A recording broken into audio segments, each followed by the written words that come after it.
మోహన్ రెడ్డి గారు చెబితే తిడుతున్నారా ఇప్పుడు వైసీపీ సోషల్ మీడియా వాళ్ళు? ఆయన ఎందుకు చెప్తాడండి తిట్టండిరా పలానా వాడిని, అమనాభూతులు తిట్టండిరా, వాళ్ళ పిల్లల్ని తిట్టండిరా, వాళ్ళ కూతురిని తిట్టండిరా అని చెప్పారా ఎవరికన్నా? మరి పవన్ కళ్యాణ్ ఎందుకు చెప్తారనుకుంటున్నారు? చంద్రబాబు నాయుడు గారు ఎందుకు చెప్తారనుకుంటున్నారు? లోకేష్ గారు ఎందుకు చెప్తారనుకుంటున్నారు? ఒక్కొక్కరికి ఏంటంటే ఒక్కొక్క రకమైన పైత్యం. ఎవరేమనుకున్నా సరే అండి, లిమిట్స్ క్రాస్ అయిపోయి అభిమానం వెర్రి తలలు పెరిగిపోయి ఏదన్నా చిన్న చిన్న ఇష్యూలు వచ్చేసరికల్లా తనా పరా భేదం లేకుండా అయ్యో వాళ్ళు మన కుటుంబ సభ్యులే అనుకుని అందరూ చేయాలండి. ఒకరు చేసిన తర్వాత ఇంకా ఆగదు. అది నిప్పు రాజేయకూడదు. నిప్పు రాజేయడం మొదలు పెడితే అది అగ్నిగుండం అవుతుంది.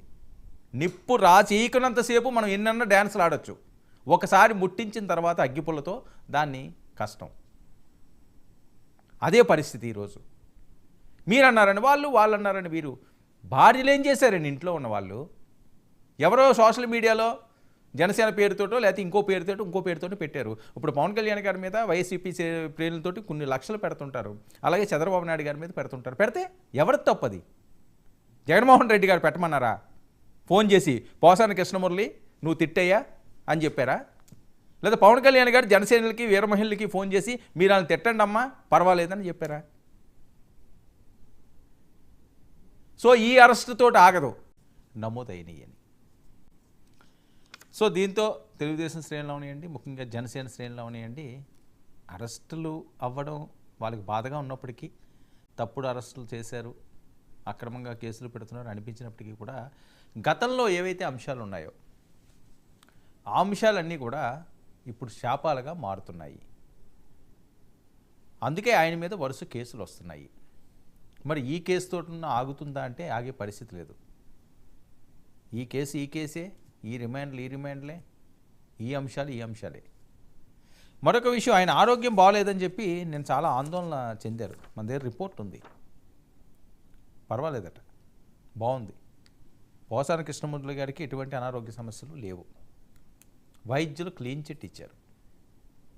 నిన్న అది చూసి చాలామందికి అయ్యో ఎందుకు ఆ వయసులో, ఎంతైనా సరే మంచి నటులు, రచయిత, చాలా మంది వద్ద చాలాసార్లు లక్షలాది మంది ఆయన అభిమానించే వాళ్ళు ఉన్నారు. ఎందుకు అంత అర్ధరాత్రి పూట అరెస్ట్ చేయడం, ఇబ్బంది పెట్టడం, ఏముంది ఉదయం అరెస్ట్ చేస్తే ఏమైందిలే అని చెప్పి చాలామంది అనుకున్నారు. కానీ ఆరోగ్య సమస్యలు ఉన్నాయేమో అని ఇప్పుడు ఎటువంటి ఆరోగ్యానికి సంబంధించిన అంశాలన్నీ కూడా నెగిటివ్గా లేవు, అంత పాజిటివ్గానే ఉన్నాయట. సో ఇంకా పర్వాలేదు, ఏ ఇబ్బంది లేదు. మరొక అంశం, మరి వరుస కేసులు ఏంటి? పోసానితోటే సరిపోతుందా ఇది? ఇంకా ఎవరైనా ఉన్నారంటే వంశీ ఆల్రెడీ రిమాండ్ ఉన్నారు, ఓ 3 రోజులు కస్టడీకి తీసుకున్నారు, ఆయన కస్టడీ అయిపోయింది. ఇప్పుడు మళ్ళీ ఆయన మీద ఇంకొక కేసు పడింది. చూడండి ఇప్పుడు పరిస్థితి ఏ రకంగా ఉంటుందంటే ఆంధ్రప్రదేశ్లోని ఒక కేసు అయ్యింది అంటే మరొకటి. 8 నెలలు అయింది కూటమి ప్రభుత్వం వచ్చింది, 9 నెలలు అయింది, ఎందుకు ఎవరో పట్టించుకోవట్లేదు,